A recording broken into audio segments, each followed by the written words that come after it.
মধ্যে দিবে, তারা যখন মুখের মধ্যে পানিটা নিবে সাথে সাথে জিহ্বাটা গলে পেটের ভিতরে ঢুকে যাবে। পানিটা এমন গরম হবে, গরম পানির কারণে পেটটা ছিঁড়ে পানিটা বের হয়ে যাবে, কণ্ঠনালীটা ছিদ্র হয়ে বের হয়ে যাবে। আর আরেক শ্রেণীর বান্দা আছে, যেই বান্দাগুলো যখন বলবে আল্লাহ পানি দাও, ওই মুহূর্তে আমার আল্লাহ ফেরেশতাদেরকে ডাক দিয়ে বলে ফেরেশতারা রে ওই পানিটা রেডি রাখে, সাকাহুম রাব্বুহুম শারাবান তাহুরা, ওই পানিটা রেডি করো, যেই পানিটা এক ফোঁটা পান করলে জিন্দেগিতে আর পানির তৃষ্ণা লাগবে না। হ্যাঁ বন্ধু, ওই পানিটা কি জানেননি? ওই পানিটার খালেক হইল আমার আল্লাহ, মালিক হইল আমার রহমাতুল লিল আলামিন। আরে হাত তুলে বল আল্লাহু আকবার।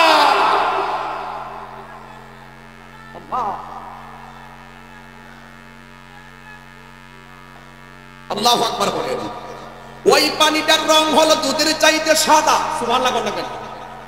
ওই পানিটার রং হলো দুধের চাইতে সাদা, বরফের চাইতে স্বচ্ছ।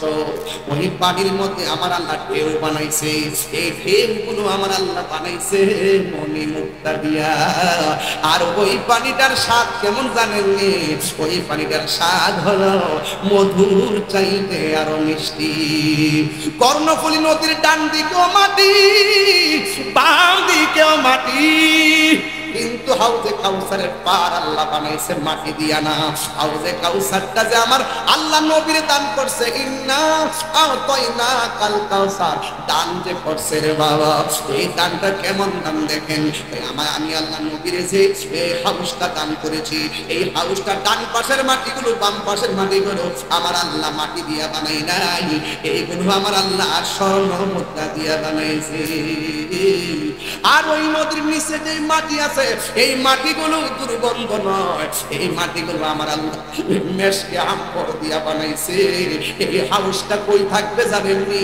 আমার নবী বলেন মিম্বারি আলা হাউজি, এই মিম্বরটার নিচে থাকবে ওই হাউস। জোরে জোরে কি সুবহানাল্লাহ বলা যাবে না?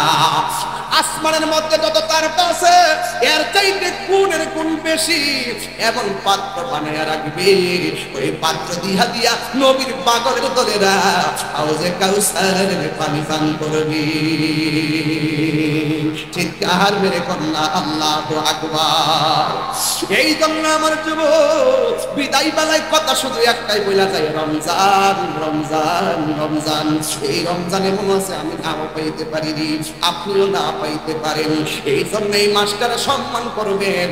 এখন যারা জাহান্নামের খোঁজ পেয়েছে তারা আল্লাহর ডাক দিয়ে বলবে আল্লাহ আমি তোমার কাছে পানি চাইলাম, তারাও তোমার কাছে পানি চাইলো, আমাদের রব তুমি, তাদের রব তুমি, তুমি আমরা পানি দিলা, তাদেরকেও পানি দিলা, আমাদেরকে দিলা জাহান্নামের খোঁজের পানি, আর এদেরকে দিলা তুমি হাউজে কাউসারের পানি। কেন গো কেন? দুনিয়াতে পর্দা লাগায় ভাত খাইছো, আল্লাহ কিন্তু ছাড় দিয়েছে। দুনিয়াতে রোজা না খাইয়া গল্প কইরা ভাত খাইছো, আল্লাহ ছাড় দিয়েছে। দুনিয়াতে অযথা খামখিয়ালি কইরা রোজার অপমান করেছো, রোজাকে অমর্যাদা করেছো, এরপর আল্লাহ তোমার তিন বেলা ভাত খাওয়াইছে। যদি আল্লাহ দুনিয়াতে অ্যাকশন নিতেন, মাছের কাঁটা গলায় লাগায়া খাবারের রিজিকটা বন্ধ করে দিতে পারতো। আল্লাহ দুনিয়াতে আপনি এমন গুনাহ করেছেন, আমি এমন গুনাহ করেছি, দুনিয়ার মানুষ জানতে পারলে আমাদেরকে আর ভালোবাসে না। কিন্তু আমার আল্লাহ সবগুলার গোপন রাখায় রাখা চালাইতেছে, নাফরমানি করার পরও চালাইতেছে, নামাজ না পড়ার পরও চালাইতেছে, রোজা না রাখার পরও চালাইতেছে। কেন জানেন? বিসমিল্লাহির রহমানির